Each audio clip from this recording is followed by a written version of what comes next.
they're now going back to the old ways of fighting. So instead of having 3 battalion groups, they're pulling them together into brigades and divisions and putting them close together. So they're forming a much stronger phalanx of enemy to fight. But the infantry are waiting until the ground has been heavily prepared by artillery, which is what they were not doing previously. So this is back to the old days. Now in that northeast area, now we have the chief of defense, Gerasimov, who is probably being punished by being sent to Izium to make sure that the breakthrough occurs. So this is going to be interesting times to see whether his presence actually makes things better or worse around Izium. But it is worrying, and what is particularly worrying is that the troops are running, Ukrainian troops are running low on artillery ammunition, and in some cases even other ammunition natures. But the NATO equipment is not going to arrive yet. So there's a holding on period, and it may well be that they get pushed back. It could even be that there is a breakthrough there. Although knowing the stubbornness of the Ukrainian troops, they're going to stand and fight to the last Ukrainian and the last bullet. Going down further, the old trench lines are holding. There are 1 or 2 minor breakthroughs on them, but pretty much there's a couple of 100 kilometers there of defense that is holding quite strongly. So, but it's being really, really heavily attacked again by artillery first, and especially by rocket launchers in these areas. So there's a lot of multi-barrel rocket launcher fire, which of course does get down into the trenches because it's because of the way that it actually is. So there we have that. Now below that, Mariupol is in. I can only describe it as in shit state. It's dire. The boys are hanging on, and they're hanging on inside the old ironworks as best as they can. It's a huge area. It's like 4 square miles of ironworks. It's not a small place, and it's riddled with tunnels underneath. But the Russians are just dropping the biggest bombs they can on top of it. So today they dropped a serious bomb on one area, which collapsed the roof and collapsed right down and has caused casualties. It's not sure how many, but it is apparently quite a lot of new deaths and to use the expression they use, re-injured people. So people who were injured before are now injured even more. Now this is, I mean, if you talk about war crimes, this is probably the worst that you can think of, because it's basically just bombing innocent civilians in most of this, and you can't actually get any nastier than that as a race of human beings. Well, they're not human beings, as a race of animals who are just bombing human beings for the sheer joy of killing.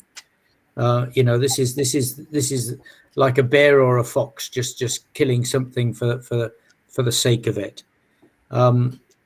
Moving further down the coast, they're holding everything along the south coast, north of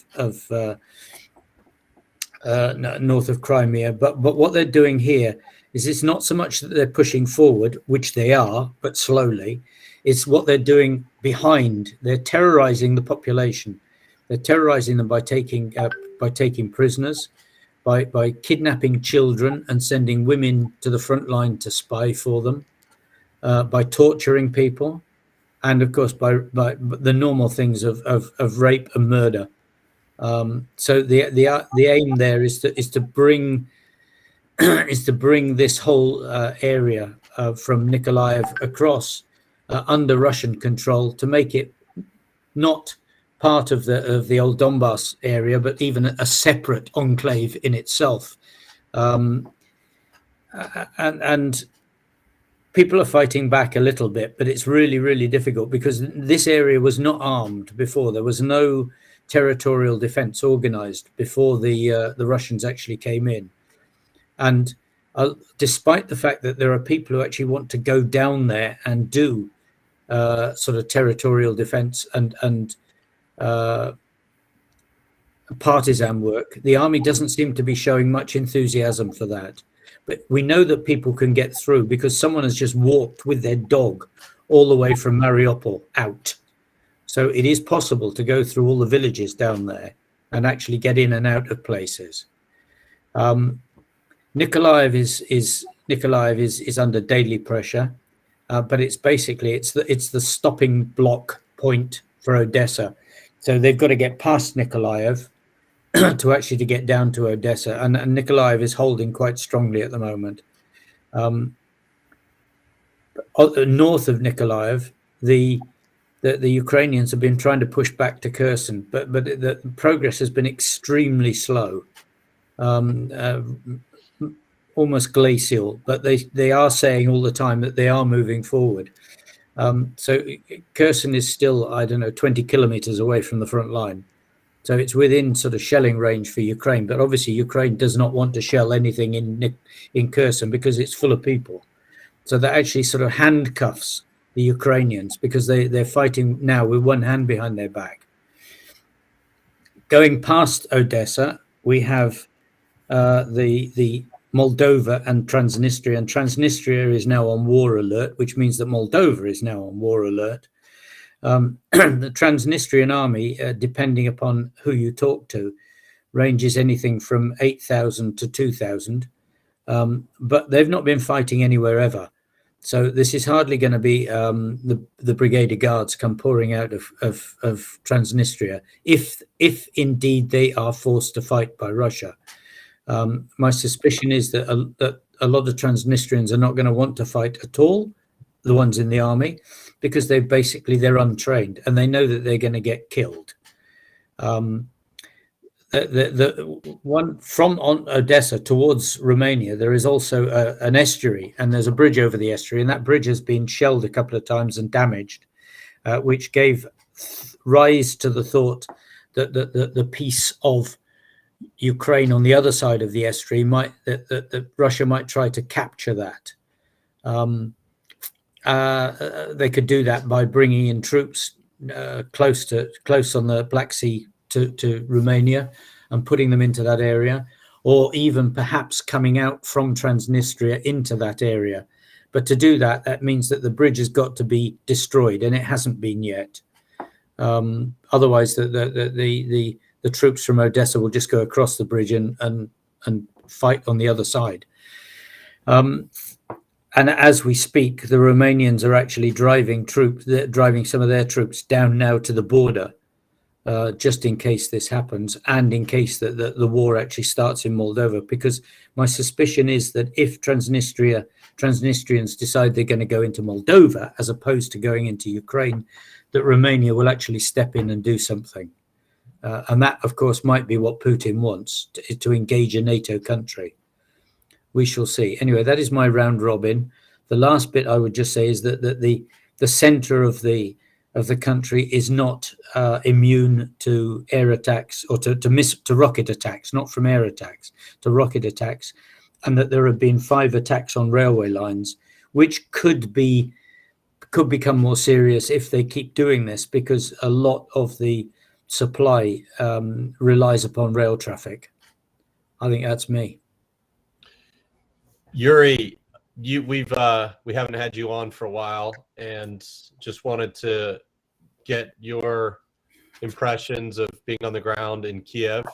First of all, how's the capital region in terms of cleaning up from the aftermath of the occupation, but also, although I would imagine regular army troops have left Kyiv mainly to go to the fight in the east, what's the activities of the territorial defense in Kyiv? What are you up to there and preparing for in terms of Kyiv's military situation?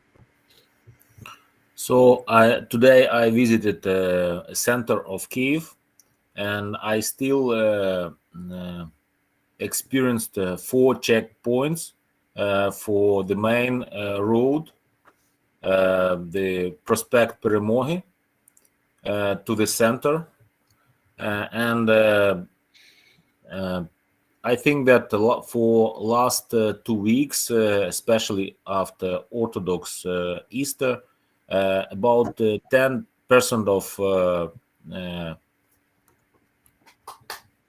of population of inhabitants of Kyiv arrived, and we see again traffic jams in Kyiv, and I see that everyone wants to come back to regular life. But still, checkpoints are active, and it means that there is some tension inside people's minds, and also like territory defense. Even Kyiv territory defense is still on roads. Also, I visited Western Ukraine, and especially Zhytomyr. About every 50 kilometers, I see checkpoints, and territory defense is active there. But also, what I see that territory defense is still mobilizing additional troops to regions where frontline now exists. So territory defense is grouping additional troops and send them to frontline. At the same time, all existing brigades are moving to frontline too, and northern border is defended more and more by territory defense.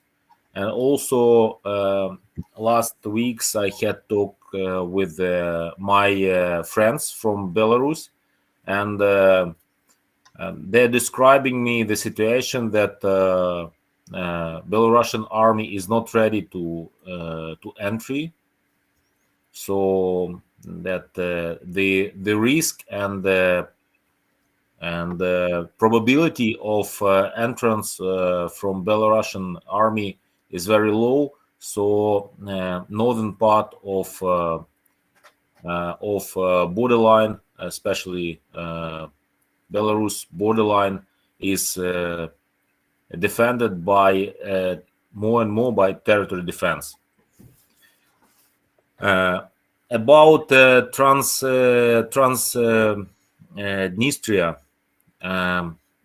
as far as you know, there were some explosions in military bases, in Russian military bases, but according to intelligence information, there situated only two tactical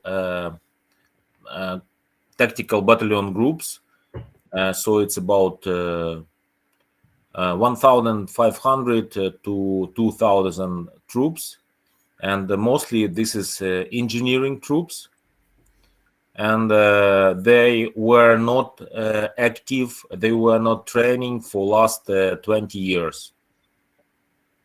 So the probability of active movements there is estimated as low. But anyway, there have very big stocks of weapon and ammunition there. And I think it is last days explosions are connected with them. Also, I send you some documents which were sent by intelligence. They gathering population, and it's like some kind of mobilizing of civilians for trainings and for grouping into some troops. So it's maybe it sounds like preliminary announcing of mobilization. Inside Bilogorodka, inside our territory defense, we are still working, we are still waiting, we are still training and keeping strong. At the same time, part of our troops are enriching army and enriching and leaving for frontline. So your territorial defense is also sending soldiers to the front lines. Yes, yes. And are they joining regular army units or other territorial defense, or are they all mixed up? They are joining regular army. Okay. All right. So Dave and Glenn, I wanted to bring up this broader point, which I think is important for the discussion is the Western arms deliveries. And President Zelensky finally seems to have broken through in terms of marshaling political will on the global stage. They had a donor conference of 40 nations.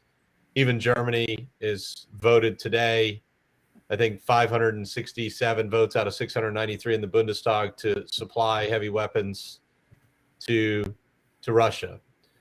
We also have to Ukraine. Sorry.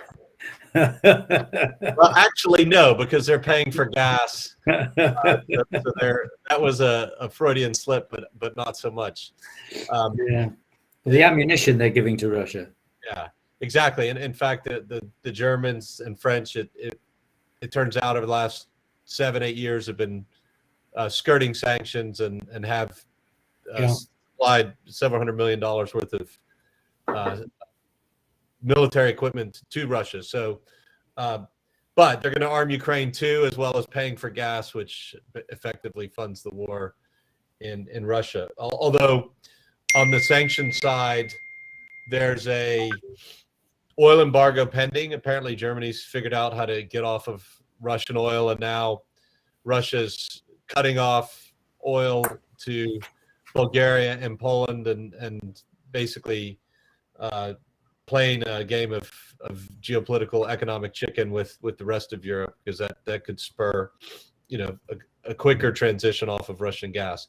So if we zoom out to the strategic picture, especially with the capability of Western arms, Dave, which you and Glenn are very familiar with, when do you expect these arms to become to start making an impact, and when do you expect them to become decisive? Because as Michael Kaufman pointed out, the Russian military specialist, probably the top one in the world, at least in the United States, Western world, he's pointed out that no matter what gains Russia makes at the end of this phase, they will be a spent force in the next few months because of the fact that they're just not mobilizing like Ukraine is, where Ukraine is mobilizing its entire society for war.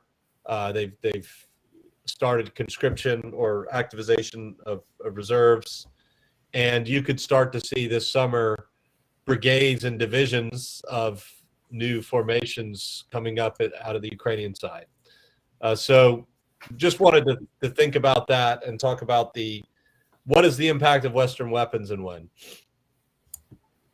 Well, the first thing you hit on is the convenience of Germany finding alternate oil and gas resources and then immediately announcing arms support to Ukraine. Just very convenient. And they're just trading time for space is all that Germany did in that, and it's a classic move. It's still, and we hit on this 2 weeks ago, talking about Western NATO type weapons, or even Soviet bloc weapons to Ukraine from surpluses in former Soviet countries. Yeah, especially the more Western NATO type weapon systems, it still takes time. Glenn and I were talking offline about, the M777, 155 millimeter towed howitzer, which is a large number of the cannon artillery heading to Ukraine. That is not a simple weapon system. The U.S. Army has a hard time maintaining and employing the M777. It's a complicated howitzer, and introducing that into Ukraine is going to take training. It's going to require a logistics trail that doesn't currently exist to maintain the fleet of 777s being provided. Before they can, once they hit the ground in Ukraine, it's going to take a good 2 to 3 weeks of pure training, 10-hour per day training on that system, employing that system in a training environment before I would really be comfortable employing that weapon system forward, right? So your earliest 3 weeks after new weapon systems that they would be unfamiliar with hitting the ground before they're employed, up to 5 or 6 weeks. Okay, so the next 4 to 6 weeks, you'll start to see, and to be clear, that's 100 howitzers. That is quite a bit of artillery with good range, improved range. It's a great system when it works. I'd be very surprised if we see it even in that time frame. Although they might do it just out of desperation. You've got several things about this. Is that I'm not sure, and Yuri may have a better handle on this, and if he hasn't, I need him to go and ask questions of who are the people who are going to be doing this, because the manpower for the artillery is actually on the front line working. So if you want people to go back, are you going to take back people from the front line who are the experts, or are you going to try and take new boys? Because if you put newbies on a gun like this, you're in a surefire thing of broken legs, broken arms, hands cut off, fingers cut off, and things like this. Because these are serious pieces of equipment, the guns. It's the same with most of the weapons. But in the hands of an experienced artillery sergeant, then they'll find it a joy and they'll learn quickly. So it's having the right people. And there's a lot of equipment coming. I mean, there is a lot of equipment coming. I mean, it's something like 18 gun batteries worth of equipment by the time you look at AS-90 and other guns. That's a lot of people. And then, how are they going to blend that into the system that they have at the moment? And that, for me, is totally unclear. I can't see that because, obviously, the plan is secret. But it's really complex. Now, some vehicles, some equipments like Bushmaster, I've heard that they're already on the front line. I mean, I have no evidence of this, but they could be, because they came a couple of days ago, and it's possible to drive Bushmasters all the way to the front line. It's not a difficult equipment to learn. And someone who's been working on an armored vehicle will get in one. And will if he's IT literate, they're instinctive. So they'll know what the switches are for, and they'll work out what the other switches are for pretty quickly. Except for the driver's seat's on the wrong side of the road. But anyway, the driver's seat is on the wrong side of the road. But remembering that every one of those brigades has got guys who've worked in Britain. Yeah. So for them, it won't be on the wrong side of the road. They'll be quite happy with it. Yeah, but it is a point. It is a point, and it does international legions. And Sam, I mean, why it's a serious point? Why it's a serious point is that because it's an operational danger. Because when you're under stress, then you don't move. You move automatically.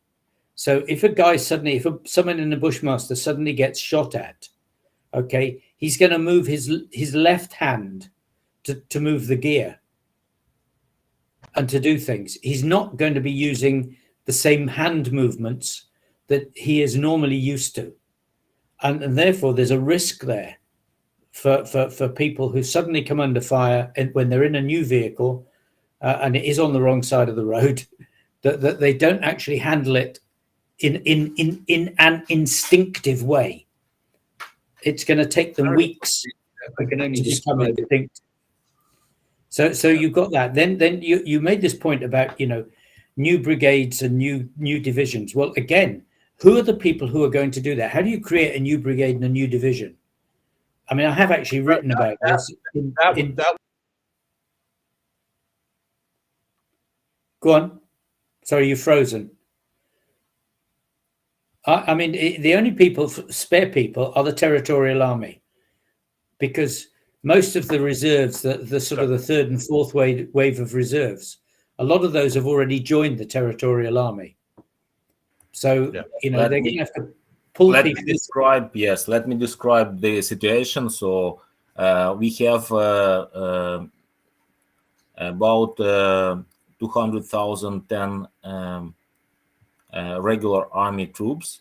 But by the way, for last 8 years, we have 500,000 veterans who came through war. So they were also artillery battalions. They went through tank battalions. So, for example, one of my employee, he came back to frontline as in regular brigade, and he was driver in tank driver. So, You mean now? Now, yes. Yeah, but that means he's already been used, mate. He's not free. Everybody talks about this 500,000 and 200,000. You've already lost a lot. And already a lot of those people that have been in the ATO have already gone forward to the ATO, 1,000 plus, 100,000 plus, because the army was so thin on the ground at the start of the war. So, the numbers don't always add up. The numbers that are written down don't always add up. Okay, there are probably lots in Lviv. Lviv has got 100,000+ more territorials. But someone has got to turn those into brigades and divisions. It doesn't happen on its own. You've got to have officers. You've got to have sergeant majors. You've got to have vehicles, not just the vehicles that they're being given by, an artillery battery has got an artillery battery with 6 guns should be about 30 vehicles. Mm-hmm. Okay, so you've got to have all the support vehicles, the Land Rovers, the observer vehicles, the logistic vehicles, and everything else. So this whole thing, this whole management thing, just for people and vehicles and equipment to make new stuff is an extremely, extremely complex task, and it's not going to happen in 5 minutes. No, it's not.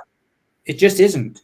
I mean, in the First World War, when they made new infantry battalions, they were not putting them into war for over a year. And many battalions were deemed not ready for war even after a year with new people.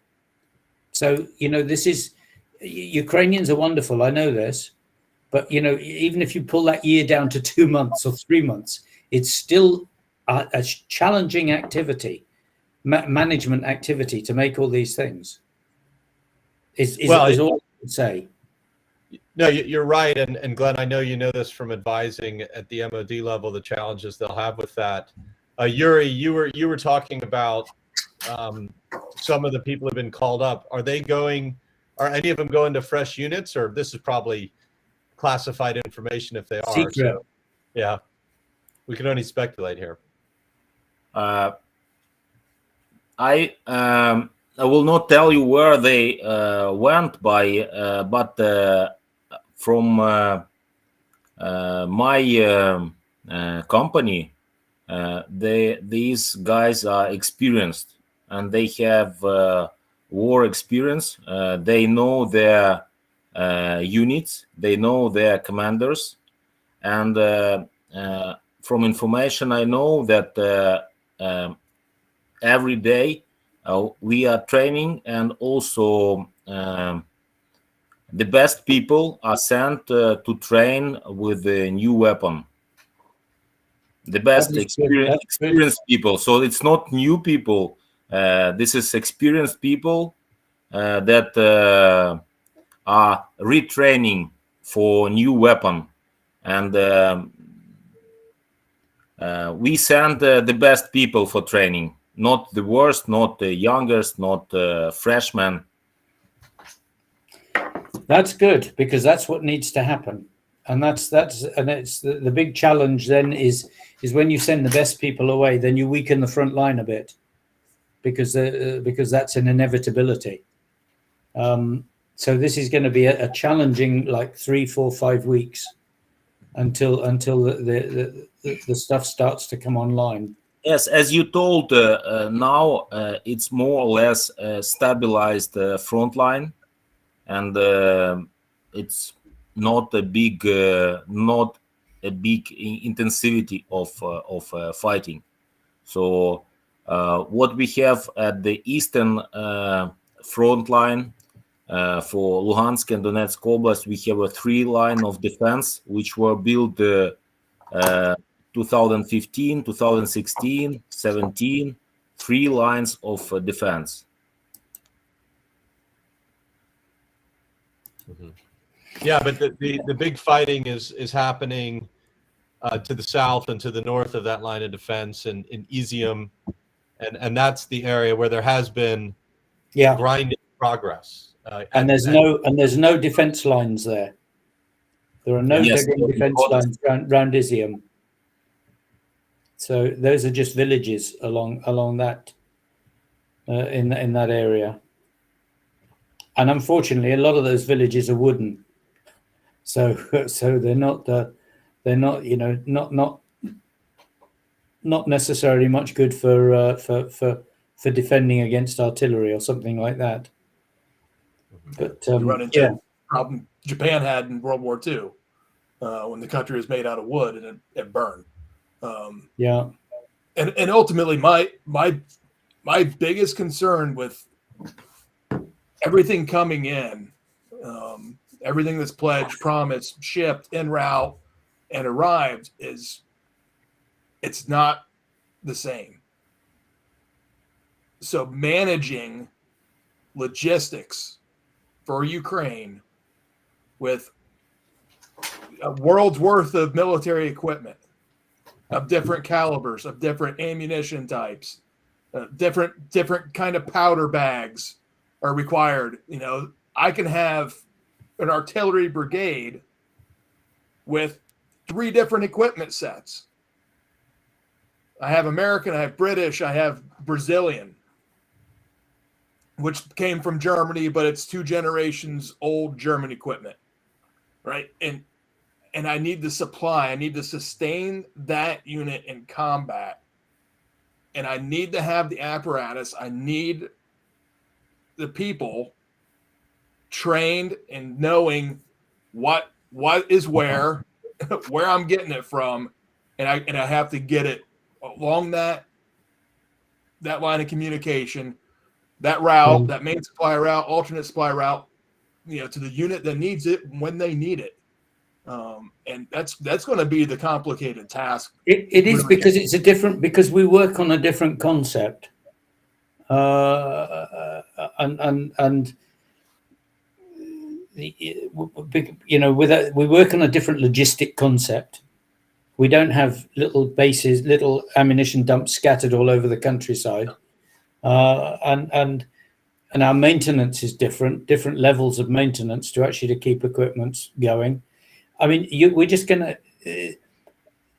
Ukraine is just going to have to adapt to this, and it will take time. It will take time. It will take time for the brighter boys to learn how to repair a gun, a new gun, or a new vehicle, but they will. But unfortunately, time is the essence in this case. It's the enemy. It's the enemy, and it's the big enemy. The other thing is the worry about is the worry about, you know, if the logistics system is not smooth, which it isn't, is making sure that you get the right new ammunition to the right place and the right new spares to the right place, and that is going to take a different style of logistics to what is there at the moment. There's going to need to be, some more logistic commanders, because this is not something you can just throw at the volunteers and say, go and get me go and get me an actuator for the gun, or a new one of these or something like that. Even some of the wheel sizes are going to be different.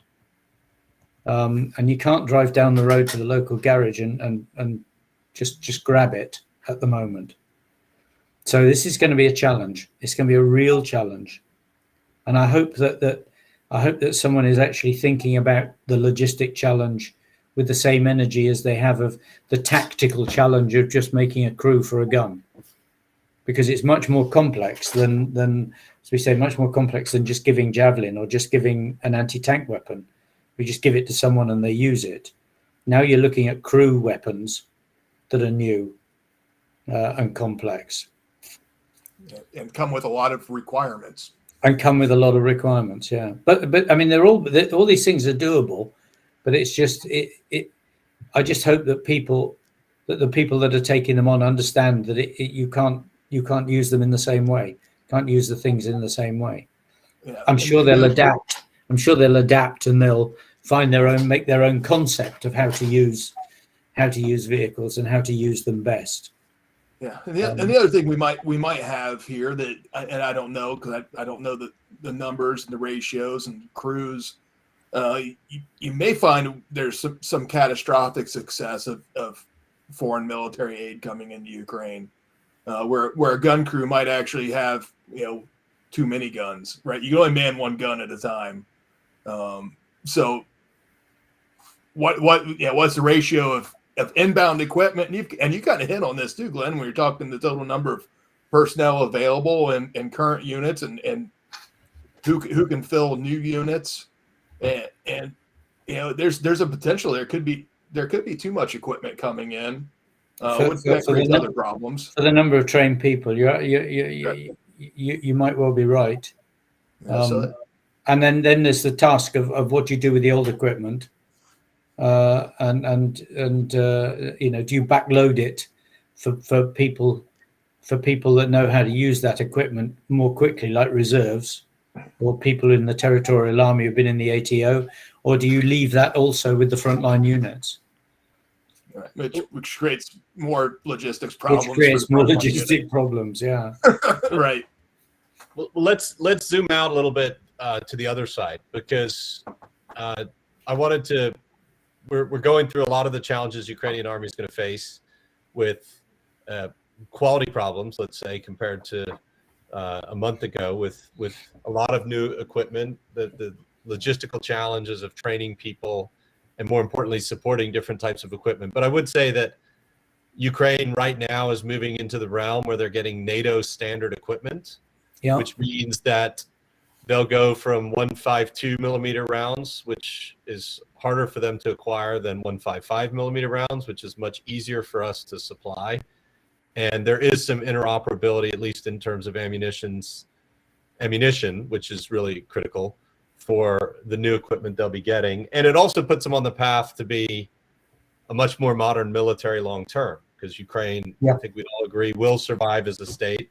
The question is, with what territory, and what's the big picture there? But let's go over to the Russian side, because you brought this point up, Glenn, that General Gerasimov himself, the commander-in-chief of the Russian army, is rumored to be in Izium, which is putting himself right in range of becoming one of the next dead generals on the Russian side. And why would he be there? Well, probably because his job, or maybe even life, depends on it. There must be quite a bit of desperation on the Russian side, because they do not have mobilization yet. They have not mobilized. They've not even fully manned their own crews, according to Michael Kaufman, who was talking. Yeah. Russian military is running around with. Russian military is running around with, armored fighting vehicles that have maybe two infantrymen in the back, maybe instead of 6 or 8, which you'd normally expect. They are not fully manned, not even close. weren't when the war started, and the casualties haven't helped that. The force ratios you need in an offensive, which they didn't pay attention to when they invaded Ukraine, are certainly still not where you'd want them to be, at 2 to 3 to 1. So the most optimistic prognosis, according to Igor Girkin on the Russian side, who's a huge critic of his own government, is that the Donbass offensive may get some tactical success, which you're seeing right now, but not a strategic or even operational success, which would be surrounding some or large parts or all of the Ukrainian army and destroying it. So when this phase ends and war goes in waves, and right now we're starting to crest the wave of the Battle of the Donbass, Ukraine will be mobilizing, integrating a bunch of new equipment, going through a lot of growing pains, but continuing to gather strength in both manpower and equipment, compared to the Russian military, which will be a spent force. No matter how they perform, they will expend the fuel, ammunition, lives, equipment at some point in the next few months. The fighting's just too intense with the Ukrainians. Where does that leave us, Glenn, in your perspective, when that phase ends? And Putin has shown no interest in peace talks, as of the Ukrainians recently, because of things that have happened. It looks like there could be a momentum shift to the Ukrainian side in the next few months if they hold in the Battle of the Donbass and don't allow for a major encirclement of their troops. It's interesting. I mean, what worries me most is the South.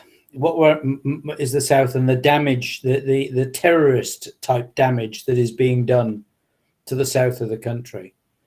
And in many ways, I think this is more insidious and a bigger threat to the health of Ukraine than what is happening in the northeast and the straightforward battles in the northeast. I mean, that's just army versus army slogging it out. But what's happening down the south with terror, with making children learn Russian in schools, just trying to Russianize the whole of the south area. That's a much more nasty problem for Ukraine in the main. I think you're right about the Russians will probably run out of energy in the top. I mean, even if they get into Kharkiv and they take Kharkiv, okay, so they flatten it, they start killing people. It doesn't change the body of Ukraine. If they break through around Izium, wow, it then becomes their problem. At the moment, it's Ukraine's problem in defending. But if Russia breaks through, it becomes their problem, because then they've got to do something with it. And even with Gerasimov, as you said, vehicles with only 2 men in, vehicles that have got young officers in who are not even commanding anything, because they're cadets and they were pulled forward to the front line.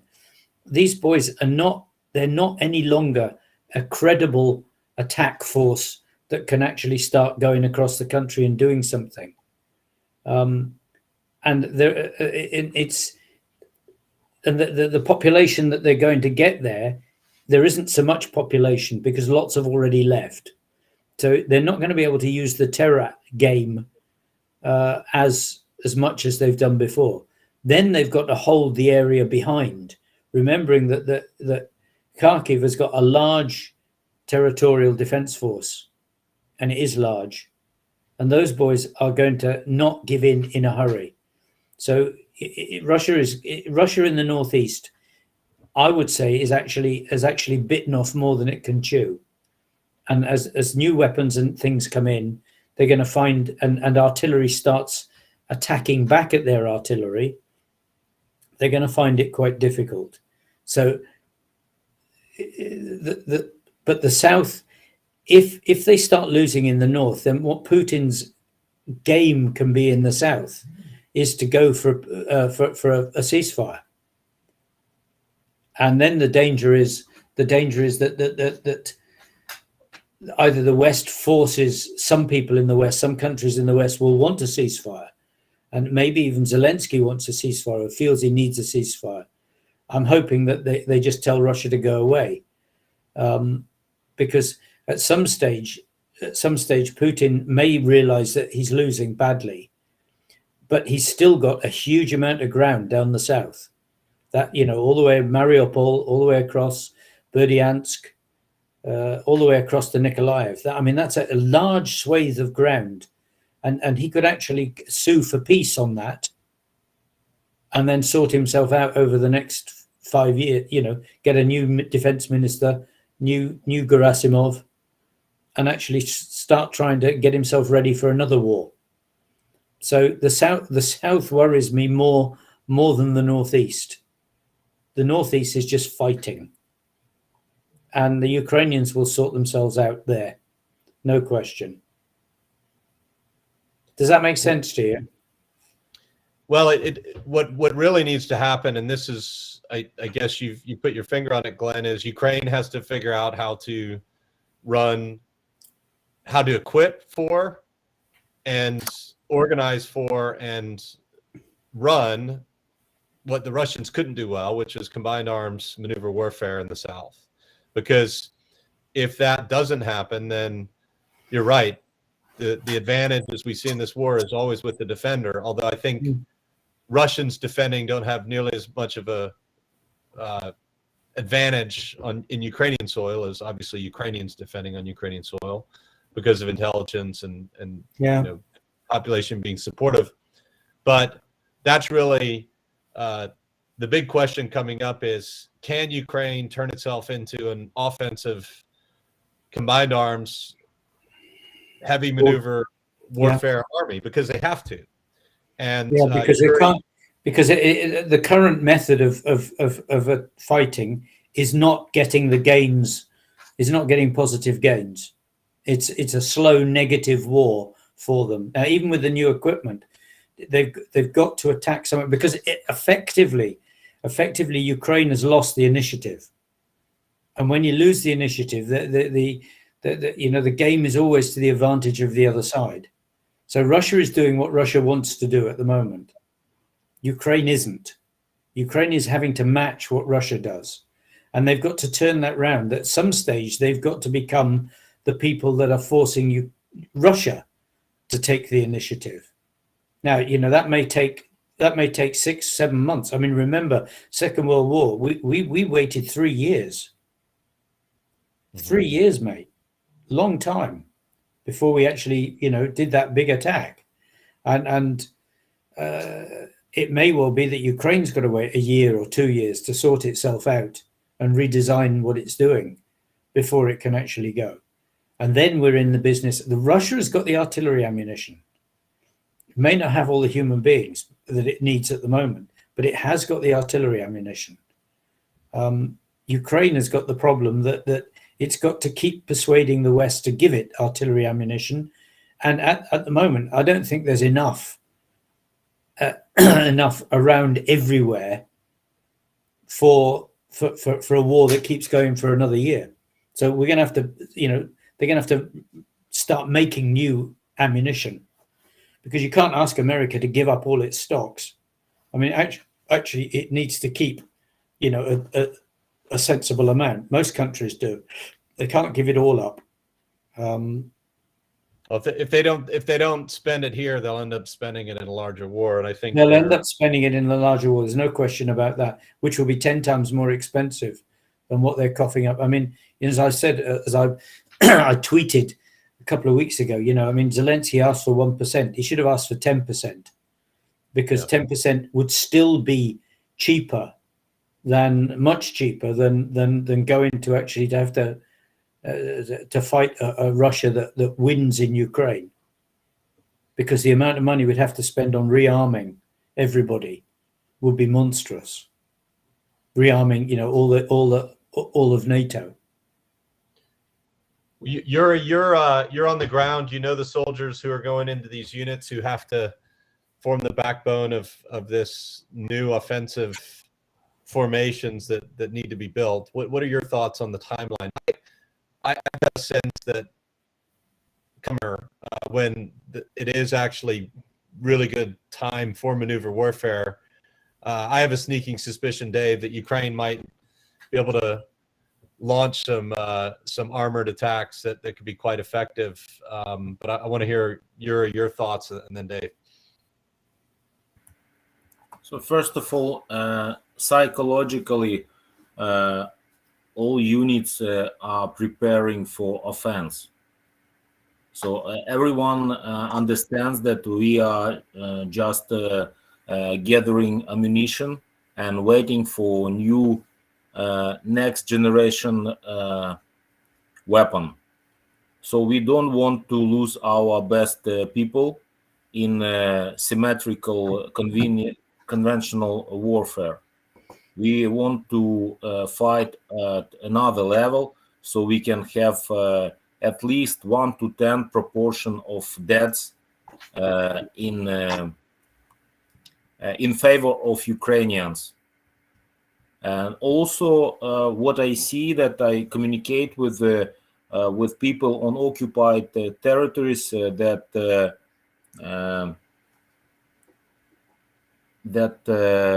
Russians feel that territories are toxic, and they are losing their confidence in the reason why they are there, and a lot of them are psychologically exhausted, feel like emptiness, because they feel hatred of locals, and they can solve this by additional aggression, but at the same time it makes like opposite effect. And I think that this is one of factors that is working for Ukraine, because they don't want to stay there as bastards.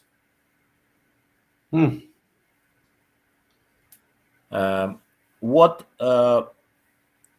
is expected just on like from our side of view, that we don't want to fight in front, in head-to-head clashes, and for example, from what I hear from our snipers, that they are just tired to kill Russians, because they are like in forcing Dnieper River, when Stalin told that you have to capture the Kyiv before the anniversary of Great October Revolution. And Ukraine and the Soviet army lost about 300,000 soldiers for 7 days. So what I hear from frontline, that they are just pushing troops to the front line, and snipers are just tired to pull the trigger. Yeah. That's what's happening around Izium, or just across the front line? Around different points, but mostly from DNR, LNR region. Yeah, that's right. Around the trench lines. The trouble with Izium is that they're really that area that is heavy use of artillery, which means that the guys are not necessarily in trench lines. Well, mostly they're not. So that means that they take casualties, and I mean, we all know that the stress of being under artillery is monstrous. When it's landing around you and actually, killing people to the left and right of you or damaging people.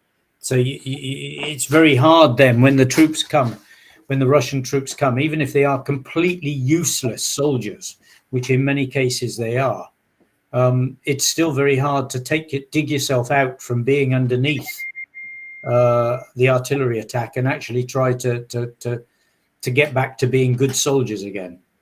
And I'm hearing this from quite a few in the front line, that they're just saying that they're exhausted from the rocket launcher attacks, and that understandably so.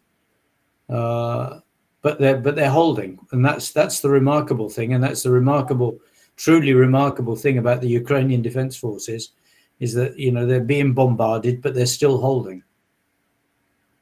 Fingers crossed that it stays that way.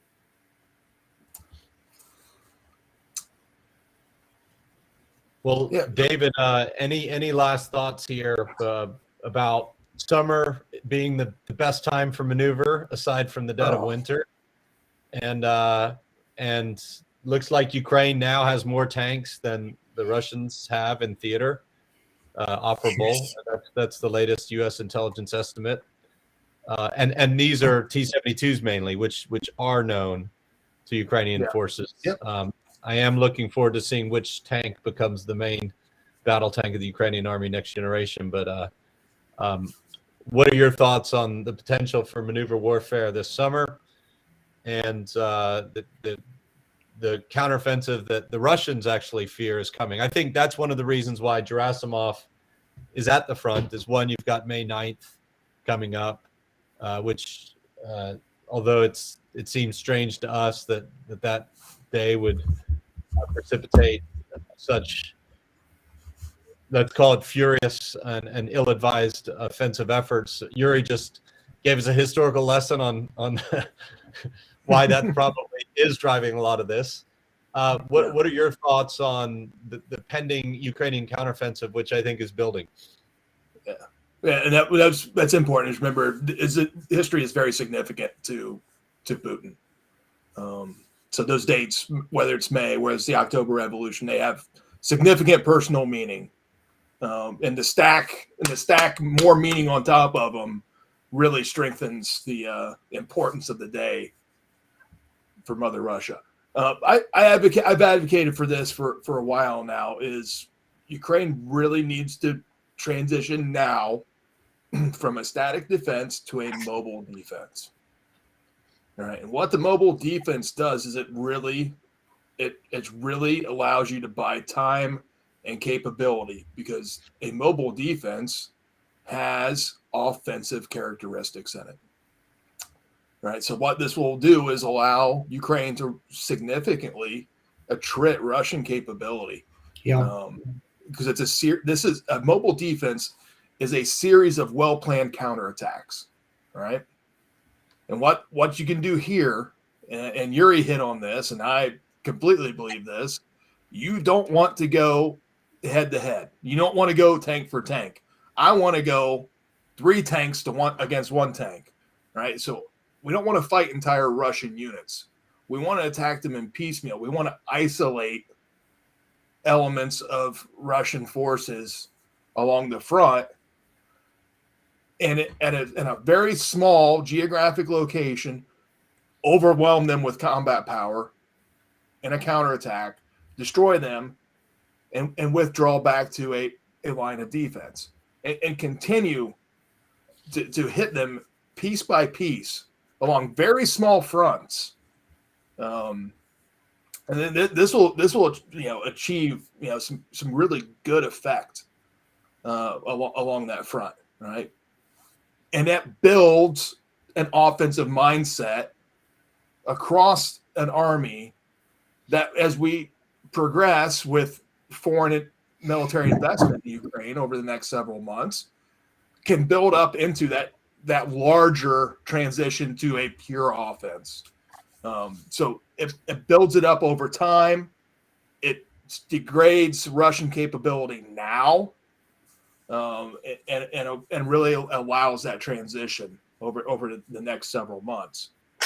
I think the other thing Ukraine's really going to do is, we may have seen some instance of this, is a deep strike, deep attack capability, and we need to get in and disrupt Russia's ability to sustain combat.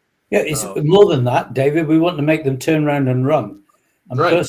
Personally, I think that the area that is most vulnerable is the south, much more than the east.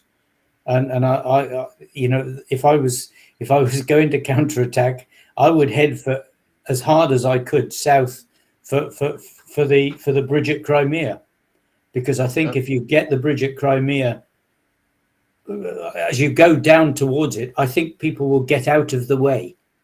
To be honest, if you've got anything that's solid heading south, because they're vulnerable. The Russians are definitely vulnerable, and if they think that their route home is going to be cut off, I'm sure that a lot of them will just turn around and drive. Yeah, and Crimea is full of administrators and. Yeah, Crimea itself is full of. Crimea is wide open. Yeah. I mean, there's as you're right, it's administrators and sailors that have been left, but that are deeply unhappy, and air defense gunners. Yeah, it's not an armored. It's not a defense for armored warfare at all. They get in there. I am sure that most of the people in Ukraine, in Crimea, will be heading for that bridge as fast as they can go. I do not see. And also when talking about deep strike, I'm not only talking about bombing, rocket, missile kind of attacks. I'm also talking about unconventional warfare. Yeah, which can really play in deep. Yeah, I mean, I think the thing is that. The thing that will frighten them most is face-to-face combat. That obviously they don't like that. When you hit people with rockets and things like that, there's nothing personal about it. This needs to have that personal feel to it. That we're coming, and we're coming to get you. That has got to be the Ukrainian motto. There's got to be, we're coming to get you. And they've got to feel it somewhere, and somewhere soon, I hope. Mm-hmm. But it may be another 6, 7, 8 weeks before we see this. And until then, the boys have just got to hold on, and not allow Russia to take much more land, or Odessa. Yeah, and utilizing. And hit with Odessa, Transnistria is significant to that. That would be one deep strike. If I'm Ukraine, I want an unconventional warfare capability in Transnistria. I want to form that resistance movement, develop it into insurgency, have coercive disruptive population. Dave, I don't think there's anybody there to do it. Anybody who is going to do that is already driven either into Ukraine or into Moldova. Yeah. They need to get back in. Right? that's where you need to go. Have you seen the long queue? The pictures of the queues. There's a long queues of vehicles driving into Moldova to get out of Transnistria. Yeah. Yes, from what I hear, that Transnistria doesn't want to fight at all. So they're escaping. So, and then I sent documents to our chat group about official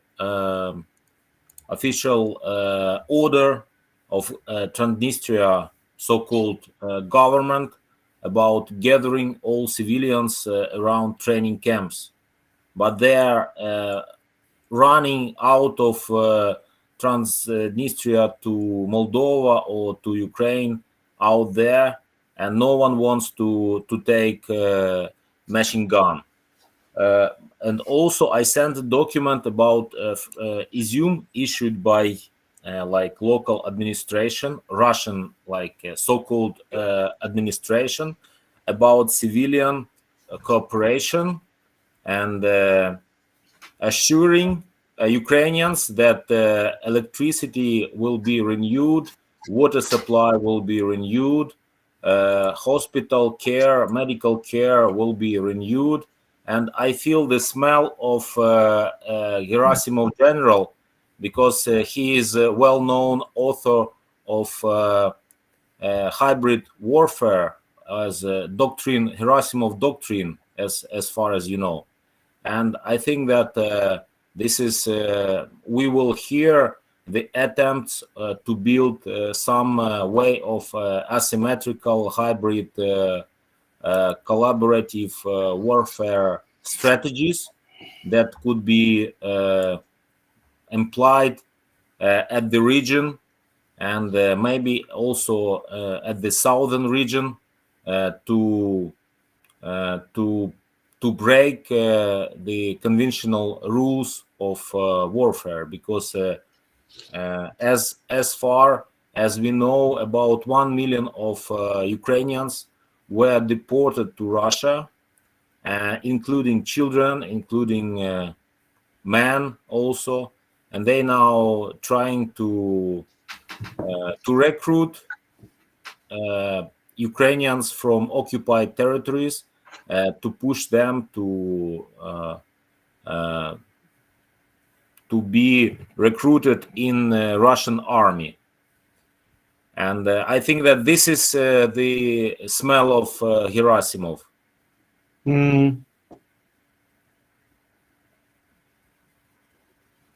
I think you're right. I'm sure, and I mean, one worrying thing is the thought of them actually mobilizing people down in the southern area to fight on behalf of Russia, because I mean there'll be no training or anything. They'll just literally put someone in uniform, shove them in a vehicle, and send them to fight Ukrainians, which was pretty much what happened in the Baltic states during the the battles between Russia and Germany. So, which is what the Russians did. Just shove people in vehicles and send them off to fight the Germans. They're used to it. They've done it before. This is not a new thing. We should not be surprised with the evil and the brutality of Russia, because all their methods are tried and tested methods that they've used, historically. Reverting back to form. Yeah, absolutely. Well, everything's gonna reveal itself in the next few months. Especially, we'll see the Battle of the Donbass, I think, start to crest the wave. I think the intensity's picked up with General Gerasimov on the ground, allegedly. We'll certainly, between now and May 9th, I think, see it's going to be very interesting what happens on that day, whether Russia uses it to announce some kind of victory, some kind of independence or annexation of existing territories, or if President Putin, and some people suspect, will try to use the patriotic fervor of that day to mobilize Russia for war. And I think that's a big thing to watch going forward. Is Putin's been resisting general mobilization, whereas Ukraine has mobilized since February 24th. Ukraine's on their home territory. They're getting supplied by the entire West, the old arsenal of democracy, Lend-Lease Act, even same brand coming back. And that is going to be a very interesting thing to see if Russia tries to catch up in the mobilization or still tries to pretend that this is not a general war, because that has huge implications for Russian society. But it also will mean a long and protracted war. Yeah. As Yuri warned on the first time we ever did this broadcast on 25th of February, this is going to be a long war. Unfortunately, I think we're seeing that all too clearly in front of us, that this won't be over soon. And it's going to take a while for Ukraine to recapture its own territory in the event that Russia doesn't mobilize. And if they do, then this is going to be a very long war. Also, I want to add some elements of our discussion is about, sorry, Glenn, I interrupted you. No, go. About guerrilla warfare. So also, as you see that we have more and more incidents about interrupting Russian logistics, including operations with the attacks of Russian territories. Also, we are training very fast. Ukrainians get used to study, to learn a lot of things, and our problems with different weapon is good problems. Yes. Yeah.